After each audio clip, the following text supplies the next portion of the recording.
Достар, барлықтарыңызға сәлем. Баршаңызды келе жатқан Рамазан айымен шын жүректен құттықтаймын. Ал бізде әдетінше Рамазан айына қызу дайындық басталып кетті. Егер сіздер осындай бокстар қажет болса, немесе Рамазан күнделігі қажет болса, немесе әртүрлі шаблондар қажет болса, онда менің осы видеоның астындағы описаниеде WhatsApp номеріме жазсаңыздар болады тікелей. Сол жақта барлығын түсінікті етіп түсіндіріп беремін. Ал енді мен ең бірінші осылай шаблонды шығарып алдым. Бізде барлығы 5 бет қағаз кетеді.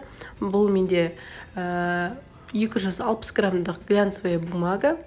260 немесе 300 граммдыққа дейін шығарсаңыздар болады. Ең бастысы өздеріңіздің принтерлеріңіз қабылдаса болды.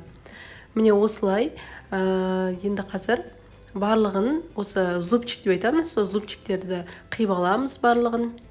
Содан кейін бізге майыстыруға оңай болу үшін және ол әдемі көріну үшін осылай сызғышпен, жазбайтын ручкамен осылай үстінен басып шықсаңыздар болады.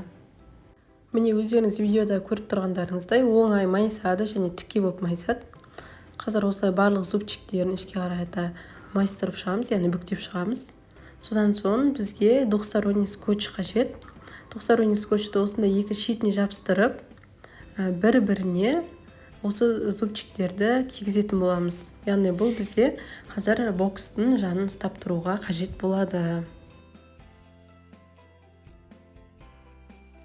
Бір-біріне беттестіріп скотчтайтын кезде, яғни жапсыратын кезде, осылай біркелкі болуын қамтамасыз етіңіздер. Ал енді бұл бізде кішкентай зубчиктері, бұл төбесінде крышкаға керек, яғни жауып тұруға қажет болады. Міне бұны да дәл жаңағы основасы сияқты жапсырып шығамыз.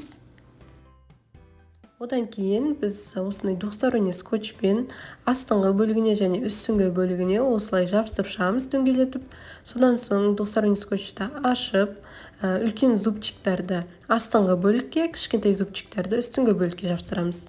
Және сіздерге менен бір кеңес болсын, осы зубчиктарды қолдарыңызға алып жабыстырған оңай болады, біркелкі әдемі болып шығады. Назарларыңызға рахмет.